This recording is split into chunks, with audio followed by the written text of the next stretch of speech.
ভারত পাকিস্তানের উত্তেজনা কোন পর্যায়ে গিয়ে ঠেকেছে? ভারত বলছে গতকাল রাতে তারা ইসলামাবাদ, লাহোর দখল করে নিয়েছে এবং পাকিস্তানের F-16 মতো বেশ কটি যুদ্ধ বিমান ভূপাতিত করেছে, দুজন পাইলটকে আটক করেছে এবং পাকিস্তানের দুটো আসসালামু আলাইকুম প্রিয় দর্শক শ্রোতা।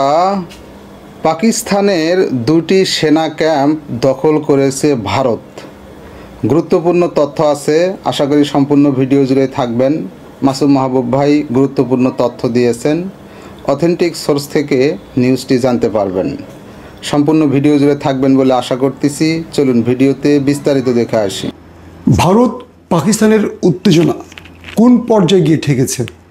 ভারত বলছে গতকাল রাতে তারা ইসলামাবাদ, লাহোর দখল করে নিয়েছে এবং পাকিস্তানের F-16 মতো বেশ কটি যুদ্ধ বিমান ভূপাতিত করেছে, দুজন পাইলটকে আটক করেছে এবং পাকিস্তানের দুটো সেনা ক্যাম্প ভারত দখল করেছে। পাশাপাশি ইসরায়েলের দখলদার বাহিনীর উপর হামাসের এবছরের সবচেয়ে বড় আক্রমণটি ঘটেছে। 19 দখলদার সেনাকে ওপারে পাঠিয়ে দিয়েছে প্রতিরোধ বাহিনী। শেষ বাংলাদেশে আওয়ামী লীগ নিষিদ্ধের দাবিতে রাজপথ এখন সরব এবং কারা কারা সেই আন্দোলনে যোগ দিয়েছে, রাষ্ট্র কি বলছে, চলুন এই তিনটি প্রসঙ্গে সংক্ষিপ্ত এই ভিডিওটি। প্রিয় দর্শক, প্রথমে বাংলাদেশ প্রসঙ্গে কথা বলতে চাই। বাংলাদেশে এখন মোটামুটি সব শ্রেণীর মানুষ, সব পেশার মানুষ, বিএনপি সহ কয়েকটি দল বাদে বাকি সব দলগুলো রাজপথে আছে আওয়ামী লীগ নিষিদ্ধের দাবিতে। আমরা দেখছি বৈষম্য বিরোধী ছাত্রদের রয়েছে, এনসিপি রয়েছে, জামায়াত শিবির রয়েছে এবং ইসলামিক বাকি দলগুলো রয়েছে এই আন্দোলনে। তাদের দাবি তারা আওয়ামী লীগকে নিষিদ্ধ দেখতে চায়, কিন্তু এখন পর্যন্ত বাংলাদেশের সবচেয়ে বড় যে দলটি বিএনপি এই আন্দোলনের ডাকে আসেনি কিংবা এই আন্দোলনে সম্পৃক্ত হয়নি। প্রশ্ন উঠেছে, আওয়ামী লীগ নিষিদ্ধের পক্ষে কি বিএনপি নাকি বিপক্ষে বিএনপি? হয়তোবা অল্প সময়ের ব্যবধানে এটি স্পষ্ট হওয়া যাবে। সোশ্যাল মিডিয়াতে অনেকেই প্রশ্ন করেছেন বিএনপি কেন আওয়ামী লীগ নিষিদ্ধের পক্ষে আসছে না। আবার কেউ কেউ বলছেন যারা আওয়ামী লীগ নিষিদ্ধের পক্ষে থাকবে না তাদেরকে আমরা নিষিদ্ধ করব।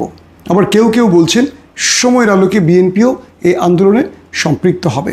আমরা আশা করব বিএনপির শুভবুদ্ধির উদয় হবে। ইতিমধ্যে সরকারের পক্ষ থেকে বলা হয়েছে যে আন্দোলনটি চলছে আওয়ামী লীগ নিষিদ্ধের, এই দাবিগুলো খুব গুরুত্বের সাথে নিচ্ছে সরকার এবং সব দলের সাথে আলোচনার মাধ্যমে আওয়ামী লীগের ভাগ্যে কী আছে সেটা নির্ধারণ করা হবে। প্রশ্ন হলো, এই সরকার প্রায় 1 বছরের কাছাকাছি, 1 বছর পূর্ণ হয়নি ক্ষমতা রয়েছে, এখন পর্যন্ত আওয়ামী লীগ নিষিদ্ধ হবে, আওয়ামী লীগের বিচার হবে বা সংস্কার কমিশন কি কি সংস্কার নিয়ে কাজ করছে, আমরা জনগণ অস্পষ্ট রয়েছি। কেন সরকার এই বিষয়গুলোকে এখনও চূড়ান্ত করছে না? কেন সকল রাজনৈতিক দল যারা হাসিনা মানে ফ্যাসিস্ট হাসিনার শাসনামলে ঐক্যবদ্ধ থাকলেও এখন তারা সবাই ক্ষমতার লোভে বিভাজিত হয়ে গেছে? বিএনপিকে কেন দেখছি না আওয়ামী লীগের বিচার চাইতে? বিএনপিকে কেন দেখছি না আওয়ামী লীগ নিষিদ্ধের দাবি তুলতে? বিএনপির বিভিন্ন নেতারা বারবারই কৌশলে আওয়ামী লীগকে রাজনীতিতে দেখতে চায়। এই যে বিষয়গুলো জনগণের মধ্যে প্রশ্ন তুলেছে, নতুন করে জনগণ বিএনপির প্রতি আস্থাহীনতায় ভুগতে শুরু করেছে। এই দেশের অধিকাংশ বিএনপি নেতাকর্মী আওয়ামী লীগকে নিষিদ্ধ দেখতে চায়, কারণ 15 থেকে 16 বছরে এই নেতাকর্মীরাই আওয়ামী লীগ দ্বারা নির্যাতিত হয়েছে। সবচেয়ে বেশি নির্যাতন ভোগ করেছে বিএনপি, এরপর জামায়াত ইসলাম। কিন্তু বিএনপির সুবিধাবাদী রাজনীতিবিদরা কিছুটা নরম কিন্তু কিছুটা কৌশলী। আমরা বিএনপির কাছ থেকে আওয়ামী লীগ নিষিদ্ধের ব্যাপারে একটা স্টেটমেন্ট দেখতে চাই, বিএনপি এই ব্যাপারে কী মত দিচ্ছে। এবং ইতিমধ্যে ঢাকাতে সব শ্রেণীর মানুষ রাস্তায় নেমে এসে সবাই যমুনার সামনে জড়ো হয়েছে। সেখানে মঞ্চ তৈরি করে মানে একেবারে দিনরাত মানুষ আওয়ামী লীগ নিষিদ্ধের পক্ষে স্লোগান তুলছেন, বক্তব্য দিচ্ছেন এবং সবাই সবার মতামত শেয়ার করছেন। এক কথায় প্রধান একটি দুটো দল ছাড়া সকল শ্রেণীর মানুষ এখন আওয়ামী লীগ নিষিদ্ধের পক্ষে রাজধানীতে উত্তাপ ছড়াচ্ছেন। আমরা অপেক্ষা আছি শেষ পর্যন্ত রাষ্ট্র কী সিদ্ধান্ত নেয়। তবে রাষ্ট্রকে মনে রাখতে হবে, আওয়ামী লীগের ব্যাপারে করুণা মানে হলো দ্বিতীয়বার এই দেশকে অস্থিতিশীল করা কিংবা আবারও বর্গির হাতে তুলে দেওয়ার একটা চেষ্টা মাত্র হবে। দর্শক, দ্বিতীয় বিষয়টি হলো ইসরায়েল। গাজার দক্ষিণ রাফার কাছে দখলদার বাহিনীর একটি ইউনিটের উপর চড়াও হয়েছে আল কাসাম। বলা হচ্ছে সেই ইউনিটের উপর আক্রমণ করে প্রথমে 7 জনকে ওপারে পাঠিয়ে দেয় আমাদের প্রতিরোধ বাহিনীগুলো। এবং আল কাসামের পক্ষ থেকে বলা হয়েছে সেই ইউনিটের একজনও বাঁচেনি। এমন শক্তিশালী বিস্ফোরক দিয়ে আক্রমণ করা হয়েছে যে সেখানে, এটি হলো ওমর আব্দুল আজিজ যে মসজিদ, সেটার খুব কাছে এই ঘটনাটি ঘটেছে। এবং সেখানে ইউনিটের যে কজন ছিল 7 জনের কথা বলা হয়েছে, একটি আঘাতেই সবাই শেষ হয়ে গেছে। এবং অপর আরেকটি আক্রমণে দখলদার বাহিনীর 12 জন সদস্য প্রাণ হারিয়েছে। বলা হচ্ছে প্রতিরোধ বাহিনী আরেকটি মসজিদের কাছে একটি ইঞ্জিনিয়ারিং টিম দখলদারদের তাদেরকে লক্ষ্য করে আক্রমণ করে এবং সেখানে 12 জন ওপারে চলে গেছে।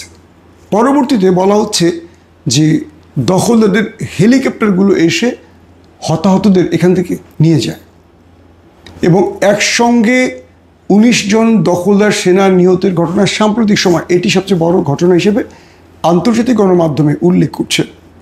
এক কথা বলতে পারি, দখলদারদের উপর এবার শক্তভাবে চড়াও হচ্ছে প্রতিরোধ বাহিনী। দর্শক, আসছে দ্বিতীয় প্রসঙ্গে। পাকিস্তানে গত রাতে ভয়াবহ আক্রমণ করেছে ভারত। ভারতের গণমাধ্যম বলছে ইসলামাবাদের বেশ কিছু অঞ্চল তারা দখল করেছে, লাহোর তারা দখল করেছে এবং তারা পাকিস্তানের রাওয়ালপিন্ডির কাছাকাছি পাক সেনাবাহিনীর কয়েকটি শক্ত ঘাঁটিকে দখল করেছে এবং পাকিস্তানের F-16 যুদ্ধ বিমান 2টো ধ্বংস করেছে, 2 জন পাইলটকে আটক করেছে এবং পাকিস্তানের বেশ কিছু ড্রোন, যেগুলো তুর্কি ড্রোন, এগুলো আটক করেছে ভারত। এক কথায় পুরো পাকিস্তানকে ভারত এক রাতের মধ্যে দলে মুচড়ে দিয়েছে। পাশাপাশি আসিম মনির গ্রেফতার হয়েছে। ব্রেক দ্য নেভার, এগুলো ভারতের গণমাধ্যমের খবর। জোরে সোরে ময়ূখ রঞ্জনদের মতো মলম বিক্রেতারা এই খবরগুলো প্রচার করছে। আমি অবাক হচ্ছি, একটা দেশের রাষ্ট্রীয় টেলিভিশন যেখানে 140 কোটি থেকে 150 কোটি মানুষের বসবাস, পুরো পৃথিবী দেখছে তাদের টেলিভিশন, তারা চোখ বন্ধ করে এই খবরগুলো দিচ্ছে। তারা বুঝতে পারছে না সকাল হলে কোন খবরটি আসবে। সকালবেলার খবর শুনুন, রাতে তো এই খবর প্রচার করেছে ওরা। সকালবেলার খবর হলো ইসলামাবাদ কোনো সমস্যা নেই, মানুষ চলছে ফিরছে, গাড়ি গুড়ি চলছে। আমি দেখলাম লাইভ সম্প্রচারে। রাওয়ালপিন্ডির ধারে কাছে আসতে পারেনি মালুরা। লাহোর বলি, করাচি বলি, কোনো জায়গায় ওপারের দাদাদের একজন সেনা প্রবেশ করতে পারেনি। F-16 এখন পর্যন্ত পাকিস্তান ব্যবহারই করেনি। তার মানে F-16 ভূপাতিত কিংবা পাইলট ধরা পুরো ফেক নিউজ। আসিম মনির এখনও সেনাপ্রধান, তাকে নাকি গ্রেফতার করেছে।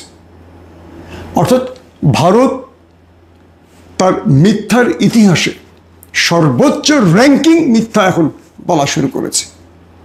পাকিস্তানের গণমাধ্যমও টুকটাক নিউজের এদিক সেদিক করবে, এটা যুদ্ধকালীন সময় সব দেশ করে থাকে।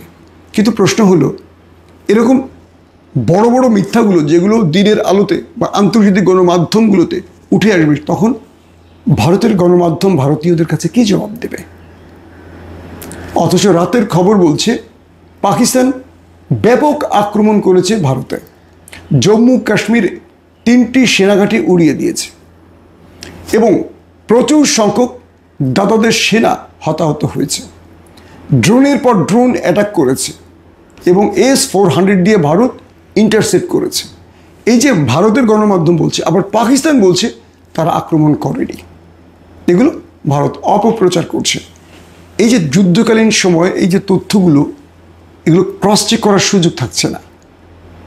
ভারতকে নিজেই আক্রমণ করে পাকিস্তানকে দায় দিচ্ছে, নাকি পাকিস্তান কৌশলগত কারণে আমেরিকার চাপে আছে বলে আক্রমণ করেও তারা সেটা প্রকাশ করছে না? ইতিমধ্যে ডোনাল্ড ট্রাম্পের প্রতিনিধি বলছেন আমরা চাই না এই দেশ দুটো যুদ্ধে জড়াক।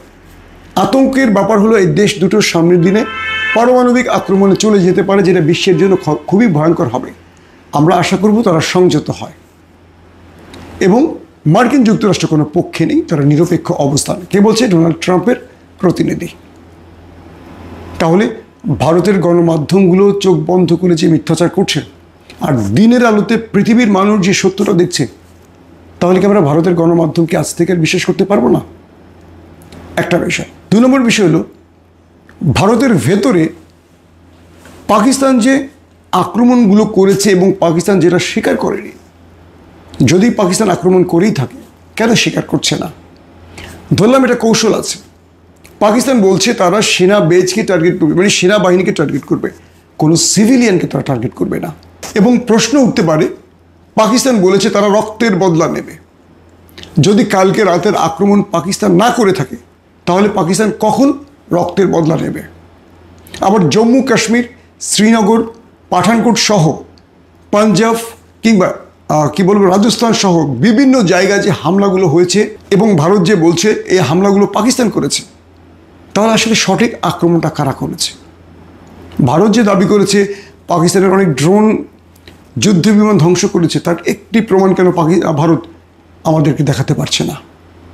অতএব একটি বিষয় স্পষ্ট হয়ে গেছে, যুদ্ধটা এখন গণমাধ্যম টু গণমাধ্যমে চলে যাচ্ছে এবং মিথ্যার প্রতিযোগিতা ভারত এখন পর্যন্ত চ্যাম্পিয়ন, অর্থাৎ ভারত শেষ পর্যন্ত বিজয়ী মিথ্যা খবর প্রকাশের দিক থেকে। তো দর্শক শ্রোতা, এই বিষয়ে আপনার মতামত থাকলে লিখতে পারেন কমেন্ট বক্সে আপনার মতামত। আজকে এই পর্যন্তই। আল্লাহ হাফেজ।